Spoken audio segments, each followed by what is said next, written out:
एक सुंदर सी कन्या अनामिका कॉलेज में अपना ग्रेजुएशन पूरा करती है। तभी उसकी मुलाकात एक लड़के राहुल से होती है। राहुल भी बहुत स्मार्ट और माता पिता का आज्ञाकारी बेटा है। दोनों एक दूसरे को पसंद करने लगते हैं। दोनों का ग्रेजुएशन पूरा होता है। राहुल अपने शहर में जॉब करने लगता है और लड़की भी एक अच्छी जॉब कर रही हैं। दोनों ने निर्णय लिया कि अब माता पिता से शादी की बात करने का वक्त आ गया है। लेकिन प्रश्न यह है कि दोनों की कास्ट अलग अलग है। अनामिका ब्राह्मण है और राहुल राजपूत। राहुल के समाज में दहेज बहुत जरूरी है, जो कि नगद में होता है।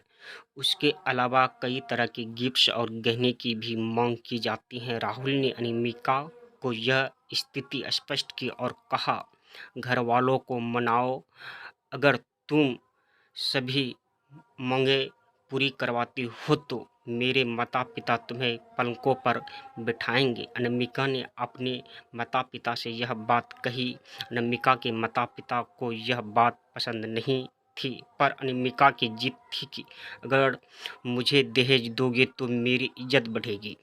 अनामिका के माता पिता सक्षम भी थे कि बिना मांगे भी अनामिका को बहुत कुछ दे सकते थे, पर उन्हें इस तरह दहेज की मांग करने वाले लोग पसंद नहीं आ रहे थे। लेकिन माता पिता अनामिका की खुशी चाहते थे। उन्हें यह डर था कि कहीं उनकी बेटी यह ना सोचे कि वह अपनी बेटी को कुछ देना नहीं चाहते, इसलिए उन्होंने सभी शर्तें मानी। शादी में राहुल को कार, फ्लैट, फर्नीचर के साथ 50 लाख नकद दिए गए।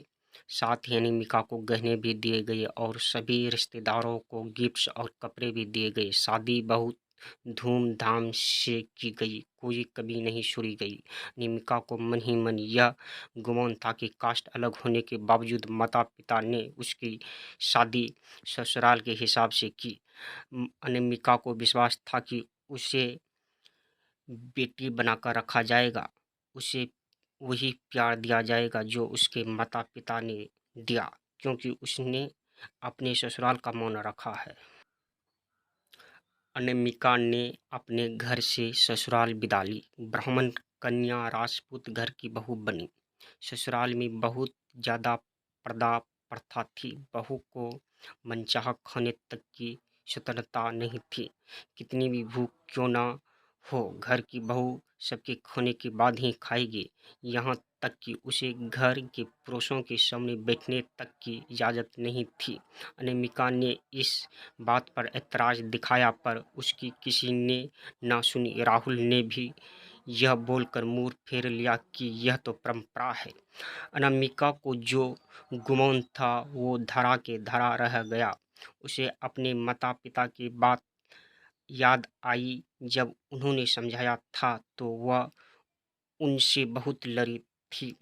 उन्हें ससुराल में बात करने का फैसला किया। अनामिका ने अपने सास ससुर और पति से बात की, लेकिन उन्होंने नहीं सुनी और उसे बहुत बेरहमी से पीटा गया। अनामिका ने कभी ऐसा व्यवहार नहीं देखा था। उसे जिस जिस लाए हुए दहेज पर घमंड था वह चूर चूर हो गया था।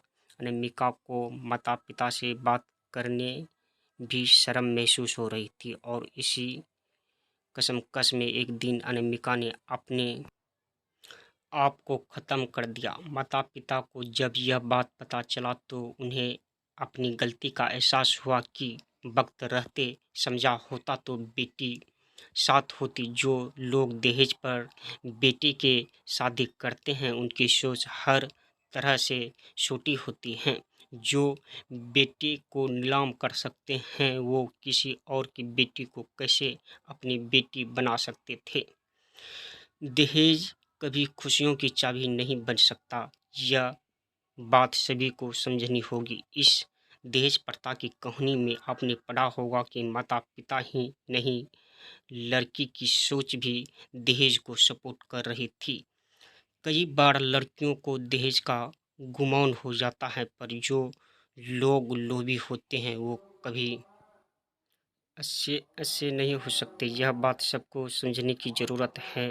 कहानियों जीवन में बहुत मायने रखती है। कई बार बड़ी डिग्री भी ज्ञान नहीं देती और एक छोटी सी कहानी जीवन बदल देती है। शिक्षाप्रद कहानी को आधार बनाकर अपने बच्चों को जीवन का सच्चा ज्ञान दें। तो दोस्तों, यह थी हमारी आज की कहानी। आपको कैसी लगी और आपका क्या कहना है इस कहानी के बारे में हमें कमेंट करके ज़रूर बताएं। वीडियो कैसा लगा और हमारे चैनल को लाइक कर दीजिए और इसी तरह की कहानी देखने के लिए चैनल को सब्सक्राइब करके घंटी को दबाकर ऑल पर सेलेक्ट कर लीजिए, ताकि आने वाली वीडियो का नोटिफिकेशन आपके पास तुरंत पहुँचे। मिलता हूँ आपसे अगली वीडियो में, तब तक के लिए धन्यवाद।